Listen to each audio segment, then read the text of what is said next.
Ini salah satu tanda akhir zaman yang sedang segera akan terjadi di tengah-tengah dunia kita ini. Maka kalau saudara cari Tuhan hanya untuk hal yang jasmani, Anda akan kecewa.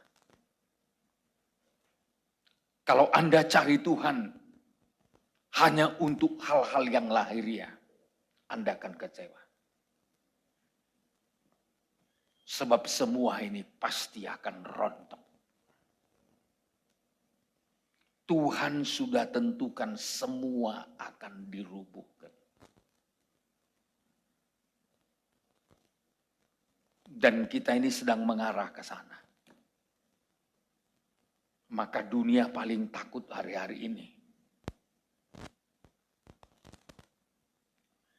melihat bencana yang sudah menunggu di depan secara global. Ya. Dari mulai bencana alam, ya, sampai bencana-bencana lain. Ya. Kita baru lihat saja, baru lewati COVID-19. Coba lihat. Pada saat COVID-19, waduh sangat menakutkan sekali. Setiap kali mobil ambulans, ding, ding, ding, ding, ding. Sepertinya maut dan kematian itu sangat dekat. Ya. Karena kita dibaluikan di pinggir pasar, saudara, jalan besar, saudara. Dulu hampir sekali 5 menit. Ya. Apalagi dari belakang gereja. Wah, kita langsung siapa yang mati ya. Ya. Jadi sepertinya kematian itu dekat sekali. Kalau di Tanjung Uban belum begitu terasa, saudara. Kalaupun ada yang mati. Ya. Tapi kalau di Batam waktu itu, sikit-sikit ngik. Hanya 2 gendangnya. Diisolasi, dibawa ke pengungsian Vietnam yang ada di Balerang, atau dibawa ke kuburan. Ya. Menakutkan sekali. Ya. Itu masih COVID. Padahal dunia masih memprediksi lebih hebat dari COVID akan muncul. Saya tidak bisa membayangkan penyakit sampar yang muncul nanti yang lebih hebat dari COVID ini. Pasti akan lebih menakutkan. Belum lagi hal-hal yang lain. Ini satu peringatan untuk kita. Bahwa hal-hal yang jasmani ternyata semua akan dirobohkan. Sepintar apapun manusia mempertahankan persoalan ekonomi, membangun ketahanan pangan, Alkitab sudah mencatat bahwa salah satu bencana di akhir zaman akan datang kelaparan. Mungkin sekarang manusia belum bisa menanggapi itu dengan benar. Karena masih makan. Karena masih bisa bekerja. Ya. Seolah-olah gak mungkin terjadi. Karena masih ada beras. Ada makanan-makanan yang lain. Tapi berbarengan dengan bencana alam, tidak sulit memberi kemusnahan soal pangan.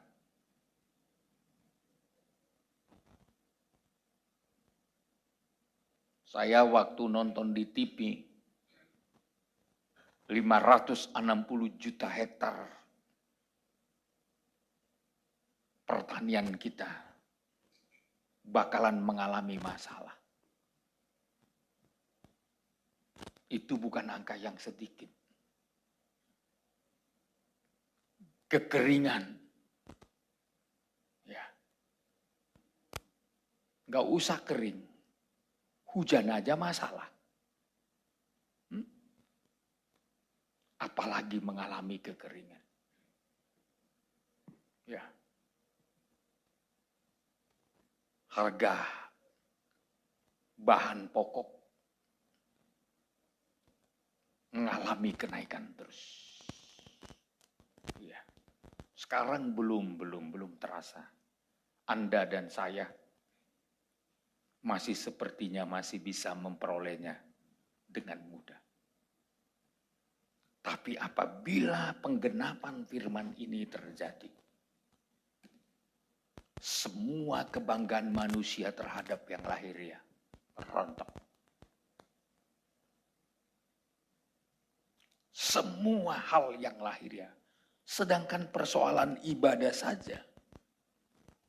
Kalau ibadah kita berpatokan kepada lahiriah, Tuhan yang runtuhkan. Kalau Anda cari Tuhan karena hanya untuk mendapatkan berkat, rontok imanmu.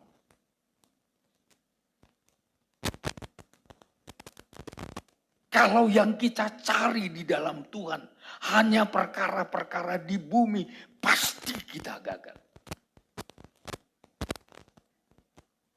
Tapi kalau yang saudara cari adalah hidup yang kekal, mati pun Anda selamat. Mati di dalam Tuhan pun untuk. Kalau yang kita cari adalah perkara-perkara rohani.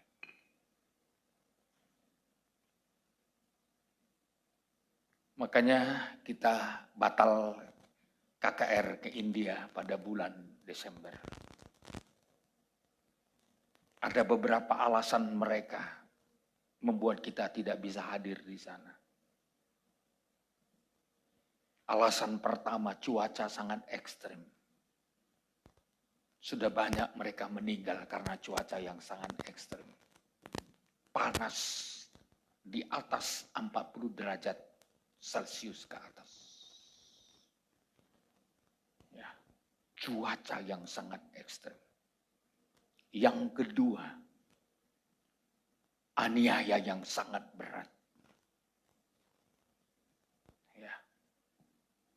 Belum lagi politik yang tidak mendukung. Jadi saya batal ke India dengan alasan-alasan mereka.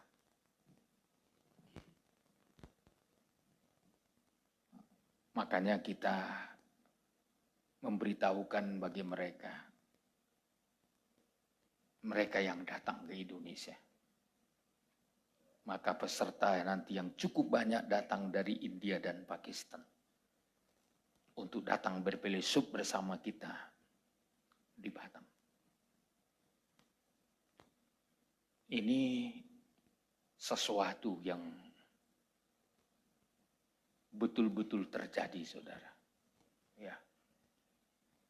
Tentu cuaca yang sangat ekstrim itu kan berbarengan dengan gagalnya hasil pertanian. Saya melihat ke depan, Bintan ini adalah tempat saudara diberkati. Aminkan dulu. Kenapa saya bilang? Ya, saya nggak bisa bicara dari mimbar ini. Ya. Tapi secara pribadi saya sudah berbicara sama tim kita. Orang Bintan ini mendapat kesempatan dari Tuhan. Kalau nangkep. Tapi kalau nggak nangkep, ya apa boleh buat. Ya. Gejolak yang lain.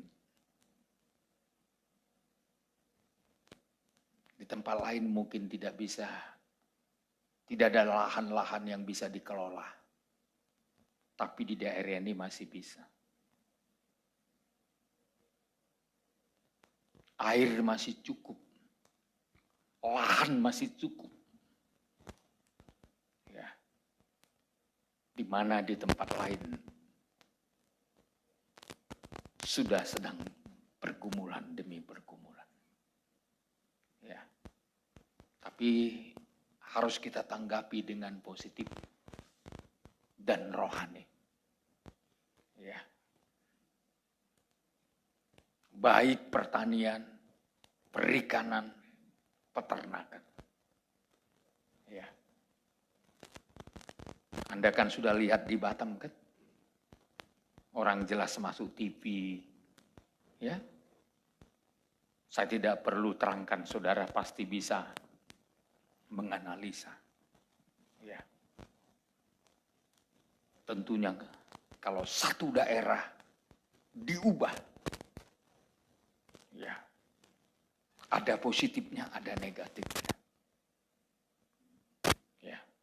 Mungkin saya kasih contoh, selama ini ayam dari sana bisa kemari. Sekarang Tuhan putar. Ayam dari Batam, ayam dari Bintan yang ke. Kalau selama ini sayur dari sana sampai ke sini, buktinya kacang panjang. Saya tanya berapa harga kacang panjang? Sekian. Kenapa? Banjir dari Batam. Nanti kalau Batam kering gimana? Siapa yang diberkati? Orang Bintan loh. Makanya kalau kita lihat semua situasi, lihat melalui firman. Lihat melalui firman. Makanya jangan kalau lihat kesukaran langsung putus asa. Matilah aku. Nggak ada pengharapan. Ada waktunya. Allah turut bekerja untuk kebaikan orang yang mengasihi Tuhan. Amin. Kita nggak bisa prediksi. Tapi Tuhan sedang kerja. Ya. Dan saya tahu kalau Tuhan sedang kerja, pasti ada tujuannya. Ya, kalau kita diberkati, diperkaya sama Tuhan, pasti ada tujuannya. Kalaupun kita dibikin miskin, karena Tuhan berkata, aku yang buat kaya, aku yang buat miskin. Lebih dalam lagi, aku yang buat hidup, aku buat mati, kata Tuhan. Kalau Anda dibuat miskin, tentu ada tujuannya. Biar cari Tuhan. Mana amin ini? Kalau Anda dibuat kaya, untuk apa? Biar engkau memakai kekayaanmu untuk memuliakan Tuhan.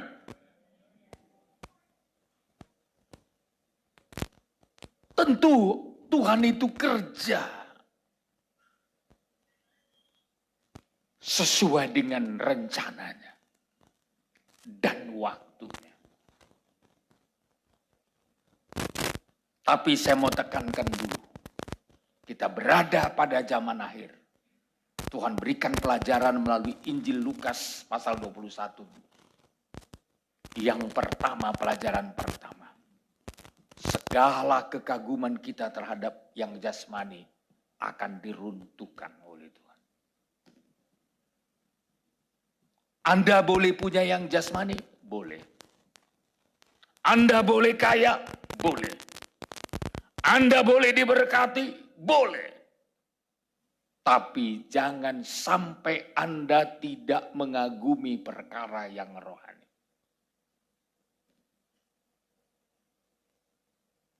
Anda harus mengagumi sumbernya. Sumber yang membuat kaya, sumber yang membuat miskin, ada di tangan Tuhan.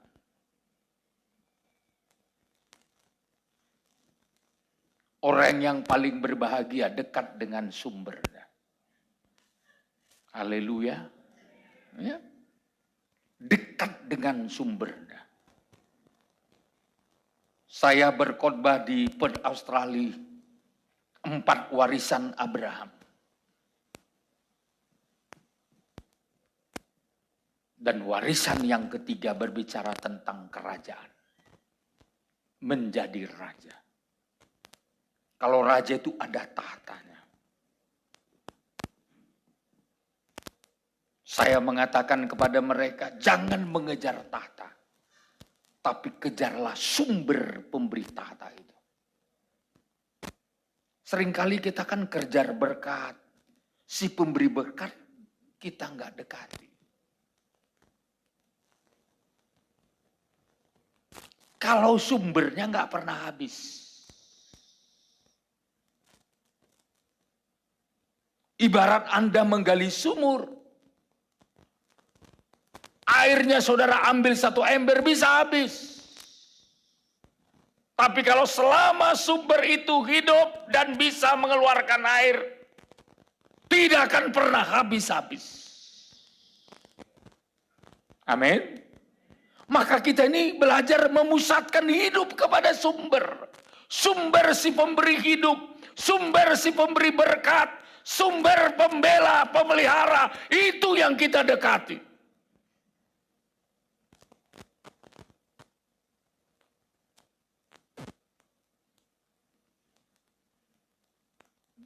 Sumbernya itu.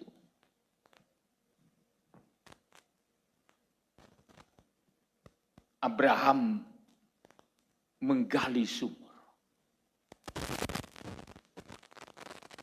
Dan sumur itu menjadi sumber air. Salah satu pekerjaannya adalah menggali sumur. Anda tahu musuh kerjanya apa? Mentutup sumur. Tapi zaman Ishak,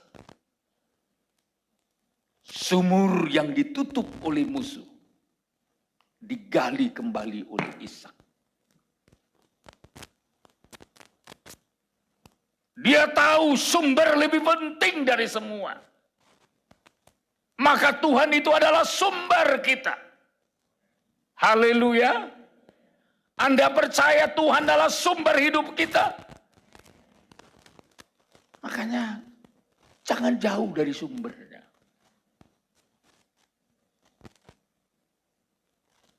Tidak usah kejar yang lain. Tetap berada pada sumbernya. Engkau akan menikmati apa yang dimiliki oleh Tuhan.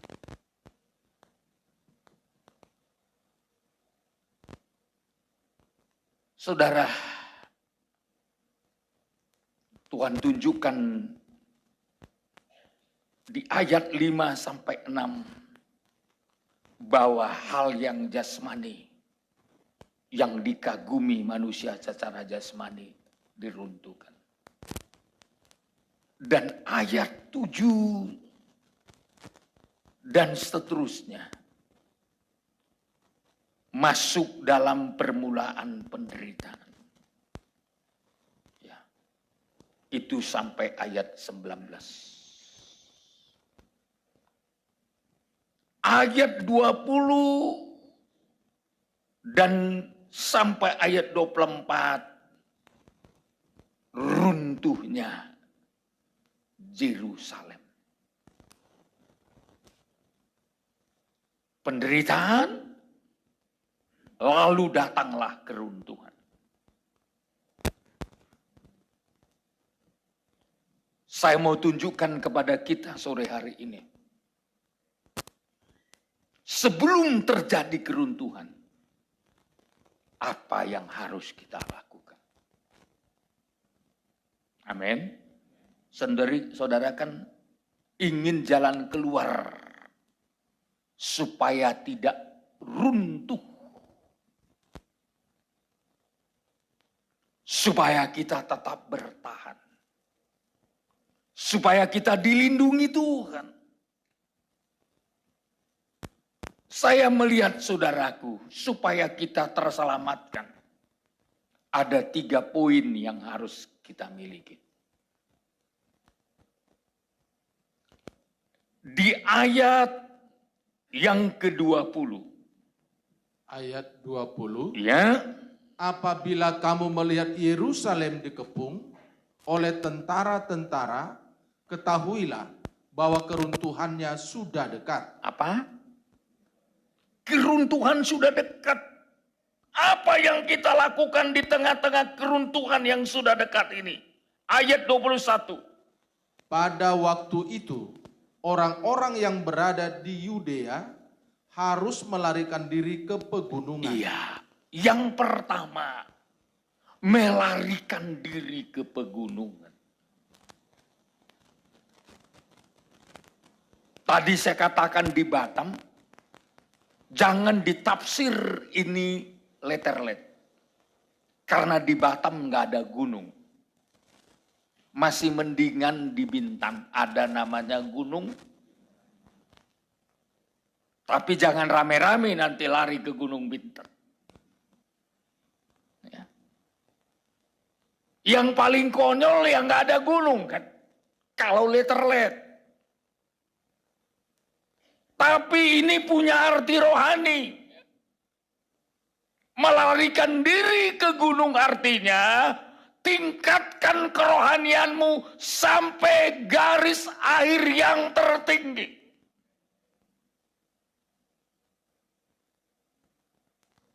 Kenapa dikatakan gunung? Karena kalau berbicara gunung dalam kitab Yehezkiel itu berbicara bait Allah. Ada yang disebut lereng gunung. Ada yang disebut lembah gunung.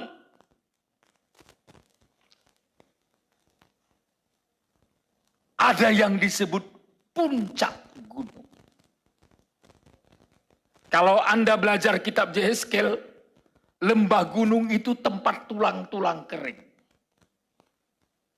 Kalau rohani kita di tempat yang paling rendah, kita tidak beda dengan tulang-tulang yang kering, yang berserakan. Tapi kalau kita disuruh lari sampai ke gunung atau puncak gunung, itu adalah tempat yang tertinggi. Coba kita lihat dulu saudara, ya, kitab Yehezkiel 43 ayat 12. Ayat 12. Ya. Inilah ketentuan mengenai bait suci itu. Terus Seluruh daerah yang di puncak gunung puncak itu gunung adalah maha kudus. Stop dulu. Maha kudus. Dalam tabernakel tempat yang tertinggi itu ruangan maha kudus. Ruangan yang paling sakral, ruangan yang paling suci.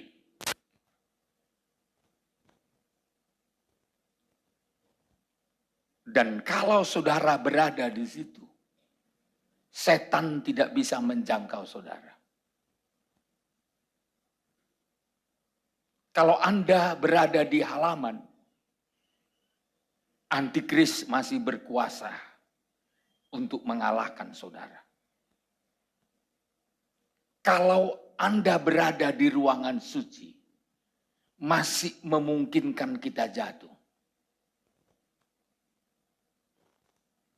Masih memungkinkan pelita padam.